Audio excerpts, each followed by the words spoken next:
I'm a farmer, is what I do for a living, mostly potatoes and beef, with a big percentage of potatoes, basically.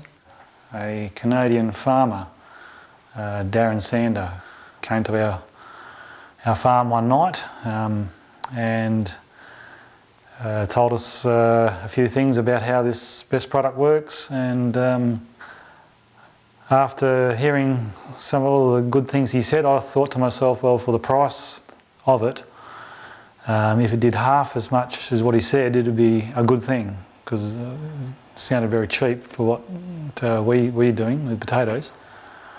So yeah, we've done a fair bit of work with it, mostly in potatoes, and the first year we didn't really have much success in it in potatoes, mainly because we are using a extremely powerful soil fumigant,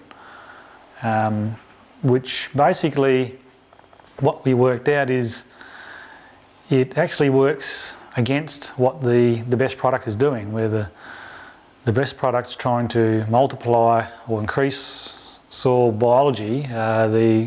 The fumigant is very efficiently reducing it to just about nothing, basically. So we sort of had to rack our brains and come up with something, another way to use it, and we thought, well, really the only way is to leave some strips out without this fumigant and just see what happens. We took a little bit of a risk, because we can sort of have problems emerge if we don't use this fumigant. So that's what we did the second year, and then we started to actually see some results.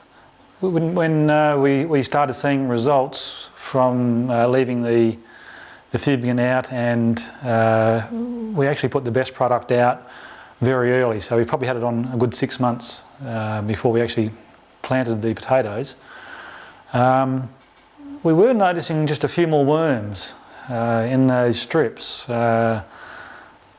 Basically, once we've had the fumigant go through, you don't see any worms at all, and even in the past where we haven't used fumigant, hardly see a worm at all.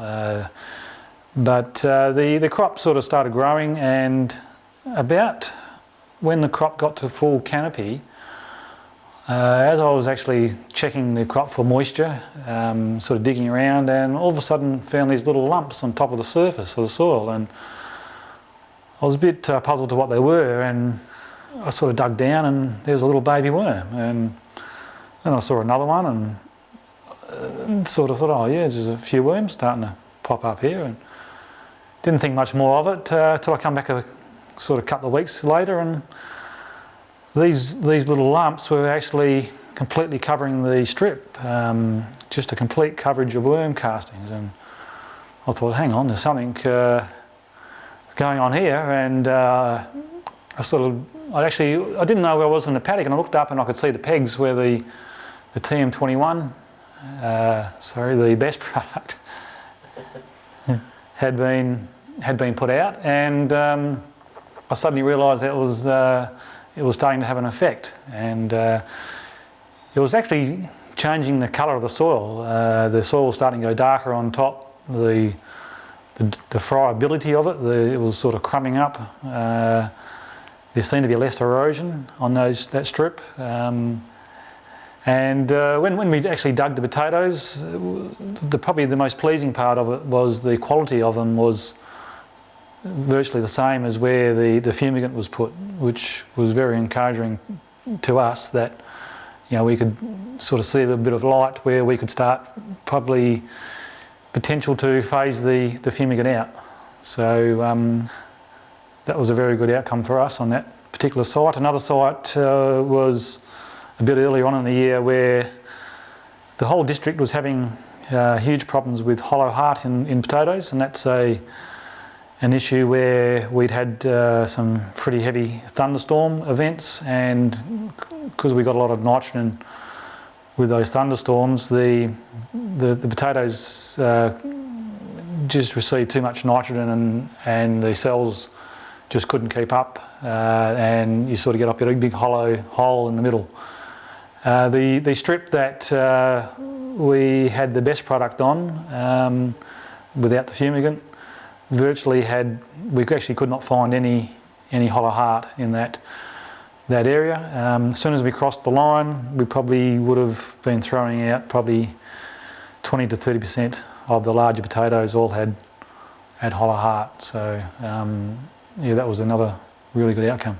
The best product would be probably the cheapest input we use by a long way. Even if we put 3 or 4 applications on, it's only $50 a hectare.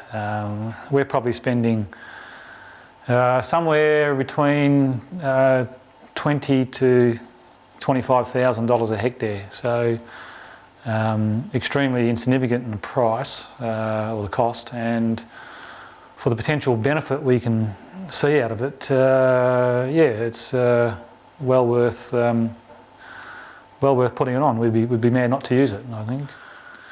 I'm also using it in my garden at home, which was actually quite a new garden, and I actually treated all the plants before they actually went in the ground, and the growth and the health of that garden without fertiliser is just absolutely phenomenal. It's just got to be seen to believe, basically. I didn't plant any vegetables in my garden. It's all ornamental sort of plants, but my father actually used it on his tomatoes, and I was extremely impressed with the taste of the tomatoes. And once his tomatoes run out, which happens when you start heading into winter, we had to go back to the shop brought tomatoes, and it was a bit of a shock going back, I can assure you. It certainly took a lot of salt and pepper before I could actually eat one. So this year I'm planning to grow my own veggie garden too. I don't think I'll ever stop using it. We've done the whole farm, which is plus including a lease country is about 1,500 acres.